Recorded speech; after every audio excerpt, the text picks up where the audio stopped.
Badan gemuk dan segar bukan berarti tubuh tetap bugar, karena kegemukan adalah masalah serius yang bisa mengancam kesehatan tubuh Anda. Memang membutuhkan waktu yang tak sedikit untuk menurunkan berat badan, apalagi kalau pola makan tak dijaga. Fakta mitos pertama, konsumsi buah bit bisa menurunkan berat badan. Itu mitos. Kita tahu bahwa menurunkan berat badan itu tidak hanya dari faktor makanan, tetapi juga dari aktivitas fisik. Sedangkan kita tahu bahwa buah bit mengandung banyak serat, itu mungkin yang menyebabkan efek mudah kenyang. Sehingga itu yang berkontribusi terhadap keinginan seseorang untuk tidak mau mengkonsumsi makanan lagi. Kalau itu jawabannya, lalu bagaimana ya dengan informasi katanya buah bit bisa dikonsumsi oleh pemilik tekanan darah rendah? Itu mitos.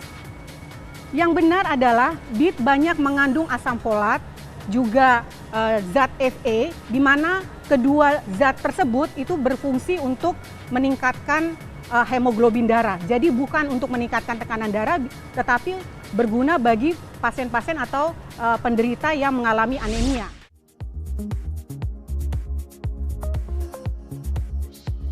Bayangkan jika di depan Anda disajikan satu potong daging stik lengkap dengan saus yang lezat dan nikmat.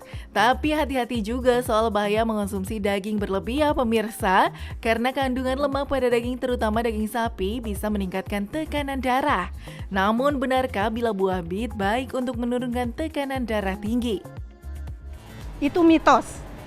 Kita tahu bahwa tekanan darah tinggi itu banyak berkontribusi terhadap berbagai faktor risiko. Misalnya usia, kemudian gaya hidup, kemudian juga makanan yang kita makan. Dan kita tahu bahwa buah bit tersebut mengandung nitrat. Nitrat itu memang ada penelitian yang menyatakan bahwa dia mampu menurunkan tekanan darah. Tetapi efek yang ditimbulkan oleh bit hanya terbatas pada hewan coba. Jadi belum ada penelitian terhadap manusia atau human. Sering bergadang, makan sembarangan. Awas, intayan penyakit bisa mudah mendatangi Anda loh. Untuk mengembalikan metabolisme tubuh kembali meningkat, konsumsi makanan sehat ataupun puasa adalah cara yang ini sedang tren dilakukan. Selain beberapa cara tadi, banyak yang meyakini konsumsi buah bit bisa mengeluarkan racun dalam tubuh. Fakta atau mitos? Itu mitos. Di awam, istilah detoksifikasi itu cenderung salah kaprah. Di istilah medis, detoksifikasi itu akan diperankan oleh organ kita, yaitu ginjal dan hati. Selama fungsi hati dan fungsi ginjal kita baik, tentu proses detoksifikasi itu akan berjalan sempurna. Yang menjadi masalah mungkin di masyarakat, istilah detoksifikasi itu adalah karena kemampuan berbagai sayuran menyebabkan efek antioksidan. Dan itulah yang menyebabkan radikal bebas yang beredar di tubuh kita itu akan ditangkap oleh antioksidan tersebut. Tetapi pada prinsipnya itu bukan detoksifikasi, tetapi menangkap radikal bebas yang ada di sirkulasi kita. Kanker adalah penyakit mematikan kedua di dunia yang terjadi karena pola hidup yang tidak sehat. Sering terpapar radiasi dan polutan, antioksidan adalah zat yang dikenal bisa menangkal dan banyak terkandung dalam buah ataupun sayur berwarna merah. Salah satunya adalah buah bit. Tapi fakta atau mitos bila buah bit menurunkan risiko penyakit kanker?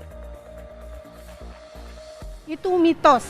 Kita tahu bahwa kanker itu sampai sekarang banyak faktor predisposisi yang menyebabkan kanker.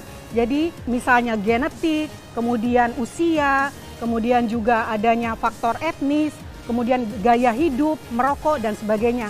Karena buah bit dikonotasikan sebagai suatu antioksidan, maka antioksidan sebagai salah satu faktor juga yang akan bisa mencetus kanker. Jadi hanya sebagian kecil dari efek antioksidan dari buah bit yang mempunyai efek dalam mencegah kanker. Fakta mitos selanjutnya, selain buahnya yang baik dikonsumsi oleh tubuh, bagian daun dan akar pada buah bit juga bermanfaat untuk kesehatan. Itu fakta. Jadi kandungan vitamin atau mineral tidak hanya didapat di dalam buahnya, tetapi juga di dalam daunnya. Jadi pada umumnya seperti daun-daun seperti sayur bayam atau vegetable yang lain, itu memang terkandung banyak vitamin maupun mineral yang dibutuhkan oleh tubuh kita.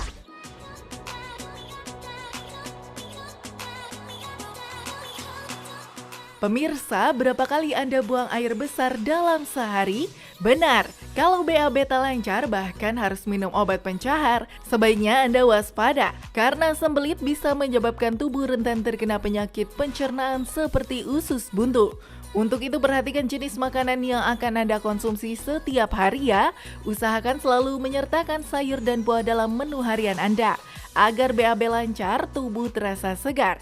Fakta atau mitos jika buah bit termasuk baik dikonsumsi untuk melancarkan BAB? Itu fakta. Kita tahu bahwa bit adalah sejenis sayur-sayuran yang mengandung banyak serat. Dengan banyak serat artinya kita membuat massa tinja itu menjadi lebih banyak sehingga itu memudahkan kita untuk berdefekasi atau buang air besar menjadi lebih lancar.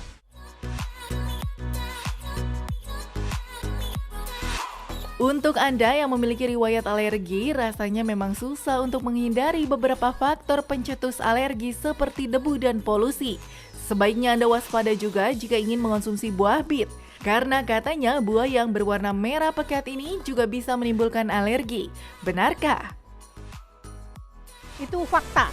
Jadi ada beberapa laporan penelitian, terutama yang menyatakan bahwa orang-orang yang menghirup polen yang berasal dari serbuk buah bit itu menimbulkan reaksi alergi, misalnya gatal-gatal di kulit atau justru menginduksi serangan asma. Tetapi tentunya hanya pada pasien-pasien yang punya riwayat alergi, tidak pada populasi yang umum. Ternyata banyak diantaranya adalah mitos ya pemirsa. Lalu apakah buah bit masih baik dikonsumsi agar manfaat baik buah bit bisa tetap Anda rasakan tanpa meninggalkan efek samping? Simak tipsnya berikut ini. Pemirsa, bila pemirsa ingin mengkonsumsi buah bit, berikut adalah tips-tips yang harus diperhatikan. Yang pertama, bagaimana kita mempersiapkan buah bit. Tentunya kita harus membersihkan buah bit dengan air yang mengalir, dengan air yang bersih tentunya. Hindari menyimpan bit terlalu lama di dalam freezer karena dia akan merusak zat-zat nutrisi yang terdapat di dalam bit tersebut. Hindari juga pengolahan dengan cara memanaskan. Yang kedua, jika Anda ingin mengkonsumsi buah bit, maka diolah dengan cara yang segar. Anda bisa membuat dalam bentuk jus, dicampur dengan sayur-sayuran yang lain, atau Anda bisa membuat dalam bentuk salad, dicampur dengan buah-buahan lain sesuai dengan selera pemirsa sekalian. Hindari penggunaan mayones dalam salad atau penggunaan gula dalam jus yang berlebihan, karena kita tahu bit sendiri mengandung banyak kalori. Penambahan gula ataupun mayones yang berlebihan akan menyebabkan gula darah menjadi tinggi, tentu akan berbahaya pada individu yang memang punya bakat gula darah yang tinggi. Tips yang ketiga, siapa saja yang boleh mengkonsumsi buah bit ini disarankan hanya dikonsumsi pada usia di atas 12 tahun. Mengapa? Karena anak-anak cenderung tidak bisa mentoleran rasa yang kurang enak pada bit sehingga malah mencetus, mual, muntah, bahkan diare. Berapa banyak kita bisa mengkonsumsi buah bit? Mungkin dalam seminggu cukup 2-3 kali dengan ukuran 1 gelas misalnya bila dikonsumsi dalam bentuk jus, atau 1 mangkok lebih kurang 250 gram bersama dengan sayuran-sayuran yang lain.